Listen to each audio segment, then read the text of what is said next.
¿Qué hubo, Rodolfo? Chicarero, está la vaina. Hoy es 16 de mayo del 2025, son las 10:40 de la mañana. Uy, usted ayer cumplió 67, ¿no, bichito? Se está poniendo viejo, joder. Pero bueno, hoy lo que le toca es darse una vuelta por donde Joséito y se mete un atracón de pasteles con un tarrado de masato. No hay de otra. Pero quizás, ¿dónde estamos parados hoy, esta semana? Bueno, luego de ver que el catire se fue como Joselito a cortar rabo y oreja, y además los cascos, y le indultaron los toros, eso fue lo que a usted más le parezca divertido. Pero lo que observamos en la visita a Arabia Saudita, a Qatar y a los Emiratos Árabes es que esa es la perfección de los acuerdos de Abraham. Que todavía no los hayan firmado es posible, pero el acuerdo como tal está planteado. ¿Por qué? Porque está planteada la paz, está planteada la seguridad, y por eso es la compra de equipamiento militar, pero además están planteados los negocios, y es por eso que el catire, luego de este viaje, se trae embolsillados en proyectos más de 3 trillones de dólares para los próximos 10 años en los Estados Unidos. Eso es una millonada de empleos en Estados Unidos y en esas naciones. Pero también eso es una millonada de negocios y empleos con Israel. ¿Por qué? Porque el grueso de lo que se está hablando en esos acuerdos de negocios son tecnología. ¿Y quiénes son los jefes de las tecnologías? Un montón de empresarios judíos. Así que está la perfección del acuerdo de Abraham. Más adelante lo firmarán, pero lo importante es ponerse de acuerdo en los chochecos. Lo segundo es que observamos que al catire le dieron el trato del emperador, pa' que te la cepilléis. Y al que no le guste, jódase, muérase como un zurrocuco de la rechera. Pero eso es lo otro que observamos. El trato que le dieron a Arabia Saudita, que lo recibieron con alfombra morada, que es solamente trato para reyes. El trato que le dieron en Qatar, que además le dieron un avión de 400 millones de dólares para que de paso le inviertan una platica y lo transformen en un Fuerza Aérea 1. Porque eso tienen que meterle chaff, armamentos, equipo de recarga en el vuelo, o sea, hay que meterle un poco de tecnología y otras cosas, todo un centro de comunicaciones para el caso de la guerra, bueno, o sea, pero ahí está el avión. Luego de que Boeing tenga casi 10 años de retardo en sacar el Fuerza Aérea 1 y que los cataríes le dijeron, coño Donald, este avión me sale muy caro, te lo regalo. Y el tipo dijo, ven a mí que tengo flor, Mohamed. Y le recibió la vaina al Catani sin problema. Y después se va para los Emiratos Árabes y llega el jeque allá y por supuesto le dan la orden del rey Sayukichuki, no sé qué verga, que solo se le han dado a 5 pingos. No como el sable del Libertador, que el maldito Sambo de Sabaneta se lo dio a cuanto lavaperro pasó por Venezuela. No, ese era un cordón de oro que vale, no, que debe pesar como 1,5 kilos de oro, más todas las incrustaciones, más lo que usted quiera. Pero es el hecho de que le están reconociendo que este es el hombre que vino a darle cariño, porque todos esos carajos, plata le sobra. Pero ¿qué es lo importante? Bueno, coño, que la nación que agarró y en el momento en que Saddam Hussein invade Kuwait y pone en peligro el Golfo Pérsico, los que salieron a roncar, a salvarlos, a defenderlos, a ponerle armas y ponerle tropas y entrenar a su gente, fueron los americanos y cuadraron toda una coalición. Pero esa coalición de la Operación Tormenta del Desierto, ¿por qué sucedió? Porque hay gente que cree que coño, que tienen que venir a defenderlo. No, muy sencillo. ¿Cuánto dinero desde la fundación de la OPEP por allá en el año 60 hasta el momento en que la rata de Saddam invade, cuánto dinero de eso está en la banca de Inglaterra, en la banca alemana, en la banca americana? ¿Cuántos trillones de dólares de la economía mundial son propietarios las casas reales del Golfo Pérsico. Esa es la razón por la cual fueron a defenderlos. Pero una cosa es eso y el negocio, y otra cosa es, coño, que a la gente le gusta que le soben la cabecita, mano. Y el Catire fue a esa vaina, a sobar a los tipos, a reconocerles el avance que han tenido en su país, y no porque se lo decidieron unos burócratas desde Washington, que fue lo que pretendieron hacer en Afganistán y en Irak, después de Saddam, sino que dejaron que ellos mismos lo desarrollaron, y ahí usted ve la belleza de los que montaron. ¡Ah! Que solo en la foto se veía el lomito, que es donde vivía el príncipe. Bueno, ¿y es que acaso que los carajos van a llevar a los tipos a visitar la ciudad de Riyadh y los van a llevar para el barrio de Petare? Será huevo el príncipe. Pero eso es lo que observamos. Pero también observamos que el futuro es la generación de empleo, la generación de riqueza, la participación y la distribución de conocimiento para que la gente sea feliz. Y lamentablemente, en el caso venezolano, estamos enterrados porque desde hace muchísimos años, porque no solo son los 26 del Sambo de Sabaneta, es que desde finales de 1973, cuando Caldera denuncia el tratado comercial de Venezuela con los Estados Unidos, comenzamos nuestra debacle por pajúos. Porque agarramos ya o sea, lo que están buscando los árabes, que es ser socios de los gringos, nosotros ya lo habíamos conseguido con Juan Vicente Gómez, y el tratado lo firma López Contreras. Pero desde el año 1910 en adelante, Venezuela lo que recibió fue esa bola de inversión, de talento, de compartir tecnología, de compartir riqueza, de compartir la cultura. Eso fue lo que nosotros recibimos. Y en 1973 les dimos una patada por el culo. Y después vino Carlos Andrés y terminó de cagar. Y después vino el Sambo de Sabaneta, bueno, en hablar del peluquín. Pero es que ese es nuestro problema. Que es que tenemos más de 55 años votando el juego, y al día de hoy, entonces queremos que nos salven. Pero bueno, tío, ¿cómo te salvas si tú eres el mismo que te pones la soga al cuello y te la tiemplas?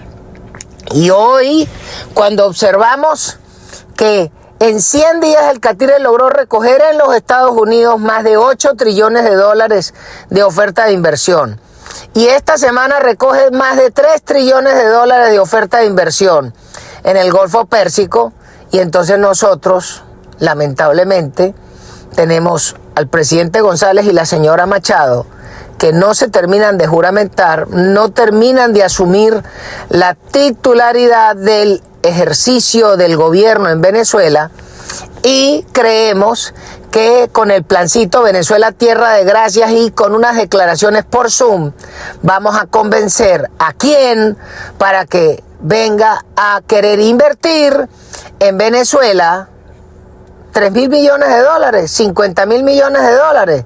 ¿De dónde, Flores? Máxime, cuando la mejor experiencia de los últimos tiempos fue la inversión del fondo chino, que se lo robaron estas ratas. Entonces, sí, el sinónimo de venezolano es que es sinónimo de maula, de bandido, de tramposo, de ladrón, de rateros y ahora de narcotraficantes y terroristas. ¿Qué creemos nosotros? Que la oferta que plantea la señora Machado, los grandes inversionistas que aspiramos que vengan a Venezuela se la van a comer así nomás. No. Tal vez hay que reconocerle cosas. Por ejemplo, esta semana la señora Machado planteó que hay que plantearse la desobediencia civil y no asistir al evento electoral que viene ahora en mayo. Eso está muy bien. Pero también hay que recordar que ese evento que es ilegal, que es espurio, todo individuo que se registre como candidato para ese evento comete el delito de traición a la patria. Eso para que les quede claro. Pero además de eso, volviendo al tema de la señora Machado, es que el planeta está esperando que usted cante el juego. Mientras el señor Milei se pasó 6 años recitando las cifras del desastre argentino, las cifras de un país de maulas, de un país de ladrones, pero las cifras y cuáles eran los planes de lo que pensaba hacer para cambiar su país. La señora Machado solamente está con unos bullet points, con unos titulares, con una intención de hacer. Pero es hora de que a los venezolanos se plantee claramente las acciones. Y segundo, la gente. Porque si algo tenía claro el señor Trump, es que usted veía el trabuco de gente que estaba trabajando con él. Y ahí están en el gobierno. Susie Wells, que es la jefe de gabinete, era la jefe de campaña. El señor Marco Rubio, que hoy es el secretario de Estado, era un senador que desde el Congreso y le hizo campaña a partirse los brazos por él. Y así por el estilo. Pete Hegseth es un tipo que es el ministro de la Defensa, pero era un tipo que defendía la agenda y la propuesta del candidato. Y así usted los vio a todos esos actores y hoy los ve actuando.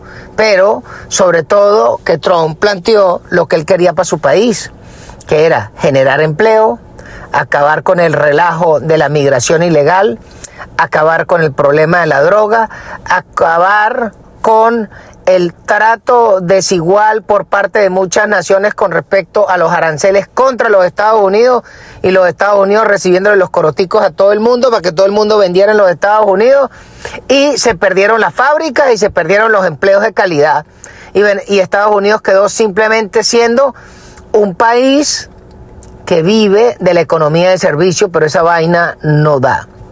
Entonces, ¿qué pasó? Bueno, el tipo se planteó los planes para su país. ¿Dónde están los planes para Venezuela?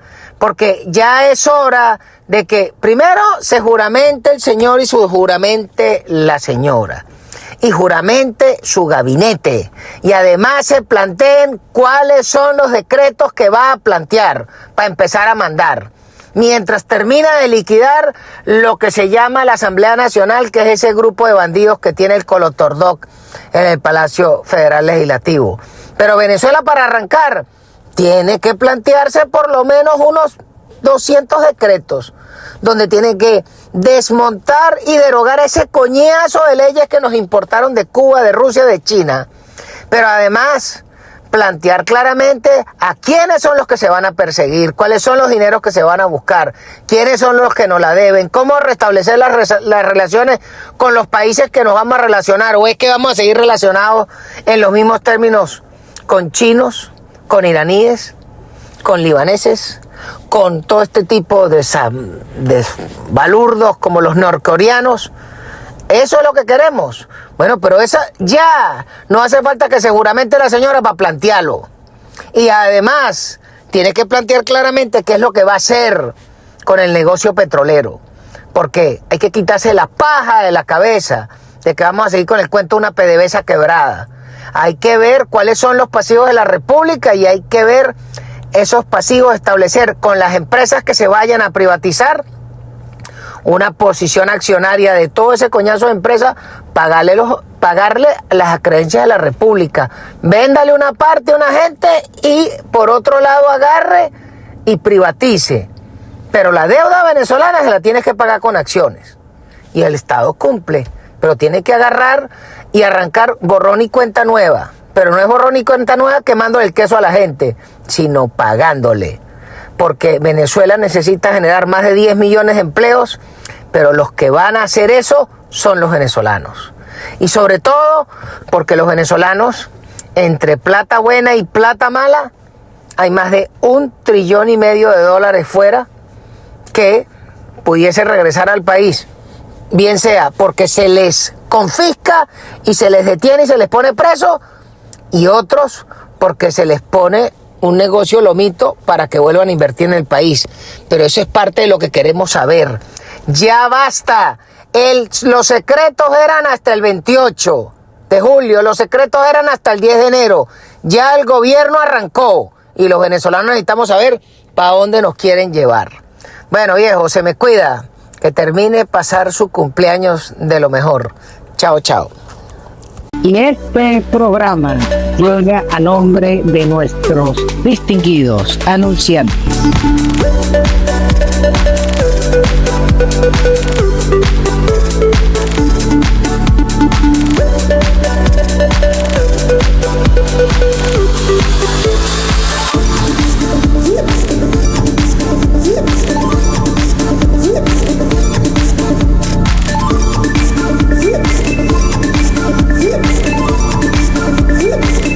No deje de suscribirse a la cuenta, dele a la campanita, póngale la mano y además si puede envíe un super chat.